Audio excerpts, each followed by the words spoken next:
When my husband and I arrived at my in-laws' house, my mother-in-law greeted us with a smile, but her warmth was reserved only for my husband. As I attempted to enter, she shot me a cold glare and said, "You're not needed here." Before slamming the door shut, I was taken aback and gently opened the door again, only to be met with a furious stare. "I heard about it. Your parents are in debt, aren't they? We don't need a wife like that," she said, before slamming the door once more. Stunned and holding my bags, I could hear my husband and mother-in-law laughing and enjoying themselves inside. Realizing I didn't have to tolerate this treatment, I decided to leave.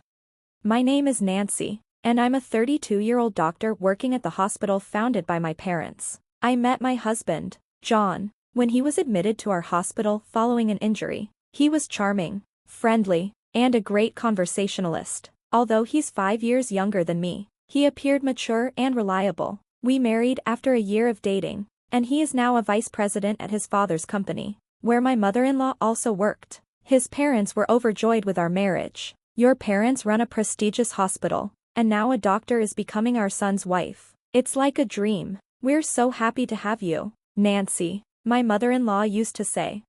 During Christmas and other holidays, we would visit my in-laws' house. They always welcomed us warmly, and I would bring delicious food and drinks as gifts for their New Year's celebrations. Despite my offers to help with the cooking, my mother-in-law would always decline, saying, "Nancy, you work hard as a doctor. Just relax. Your family doesn't need you to do anything." My husband would agree, and I looked forward to these visits. But today was different. My mother-in-law's gaze was icy and hostile, a stark contrast to the warmth I had always known from her.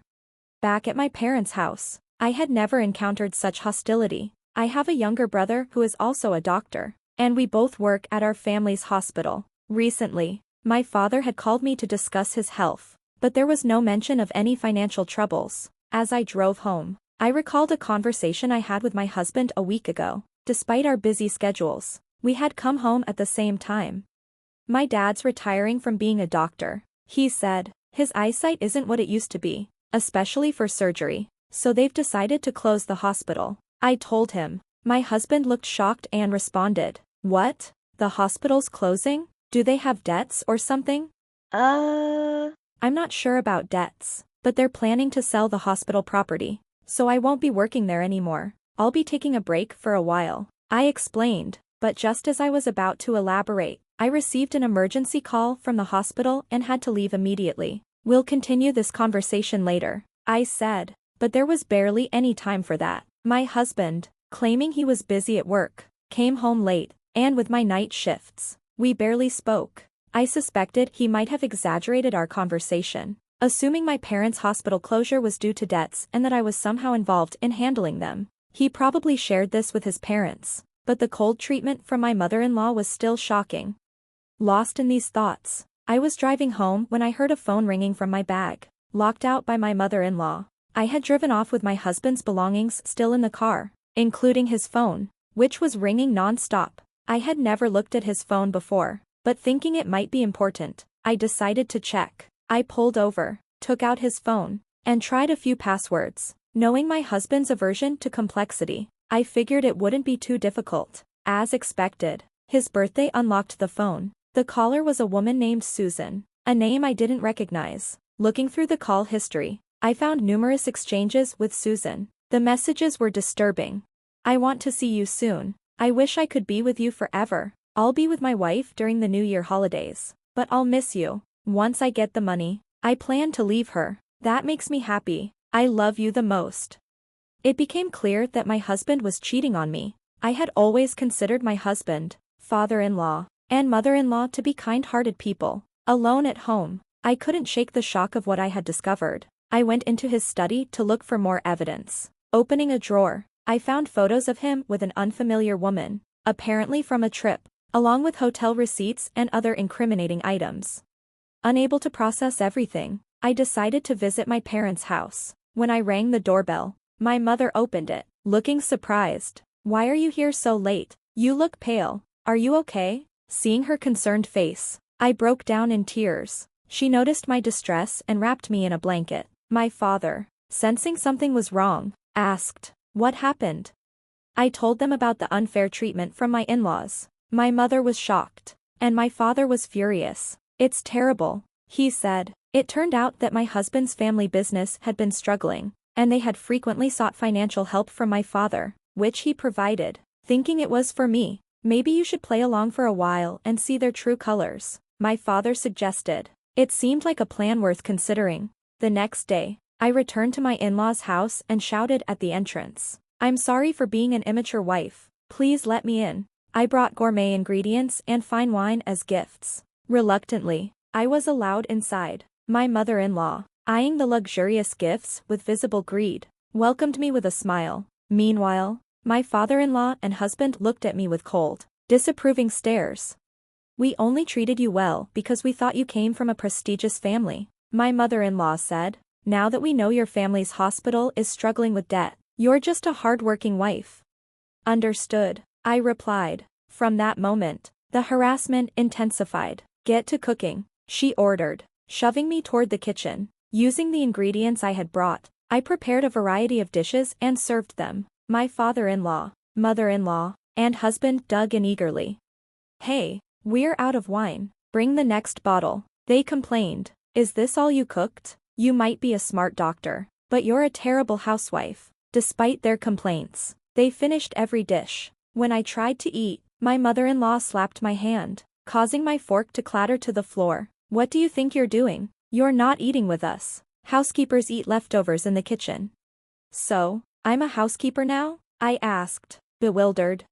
How dare you talk back, especially with all your family's debt, she retorted. John, do you feel the same way? I never liked your arrogant attitude. Nancy, my husband said, his voice dripping with disdain. I put up with it because I thought your family was wealthy. Listen to me, Mom. I'll keep her around as a housekeeper.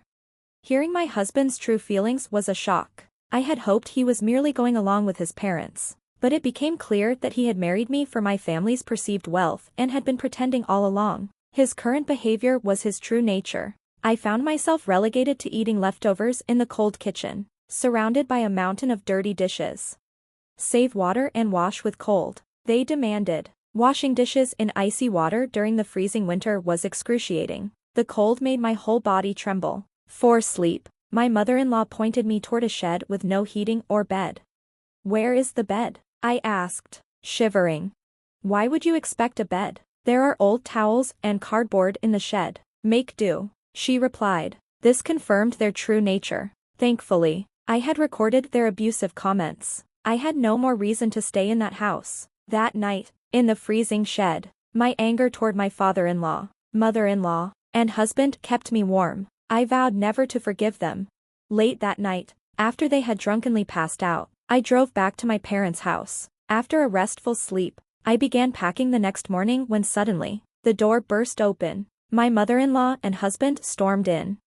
You think you can just leave without making breakfast? What's the meaning of abandoning your husband? They demanded, their contemptuous looks frightening.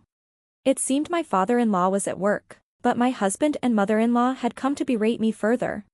I am done with both of you, I said firmly.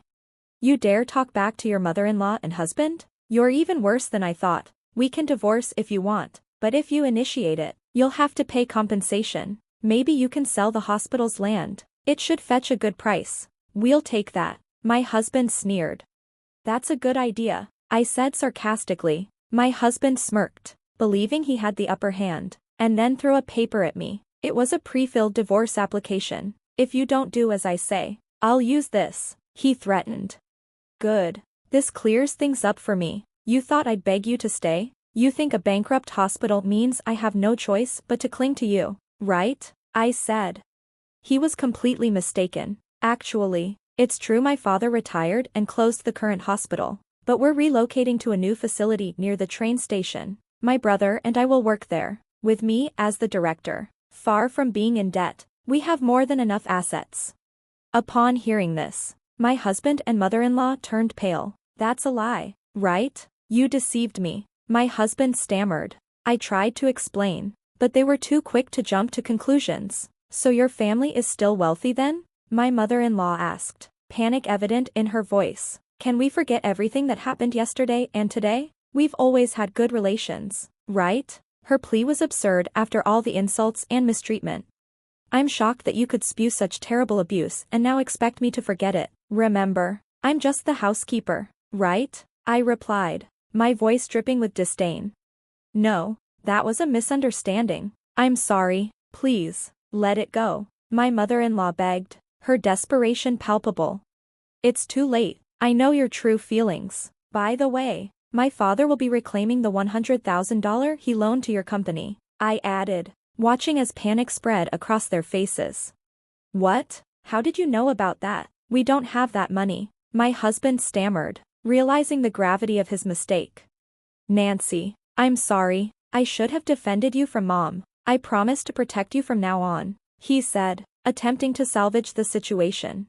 You mean protect Susan, right? I asked, raising an eyebrow. How did you know about Susan? He asked, his eyes widening. You were cheating while pretending to work late. I have all the evidence, I said, showing him the photos and email exchanges on my phone. His face went pale as he looked at the evidence, sweat pouring down his face. You'll be the one paying compensation. Susan was just a fling I met at a bar. I'll break up with her. Please forgive me, he pleaded, his voice wavering as he drooled onto the floor, looking pitiful. That's not all. I showed him a photo of a life insurance policy taken out on me and a detailed pamphlet about car maintenance with a section marked for tampering with car brakes. You not only wanted my family's money but also my life. I've consulted the police, so you can't harm me anymore. My company's in trouble. I need the money. Please help me, he begged, desperation in his voice. Don't joke. We'll communicate through lawyers from now on. I never want to see your face again.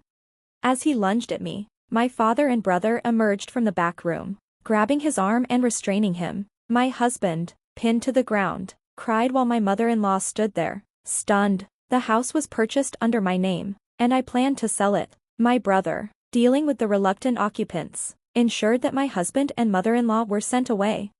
After the divorce, I received compensation from both my husband and the woman he had cheated with. Despite his constant begging to reconcile, I threatened to involve the police if he didn't stop, which finally made him cease his harassment. Through a lawyer, I successfully reclaimed the $100,000 my father had lent to my father-in-law's company. The business, already struggling, eventually went bankrupt under a mountain of debt. My father-in-law, mother-in-law, and husband now live in a small, outdated apartment, juggling multiple part-time jobs but still struggling to manage their debts.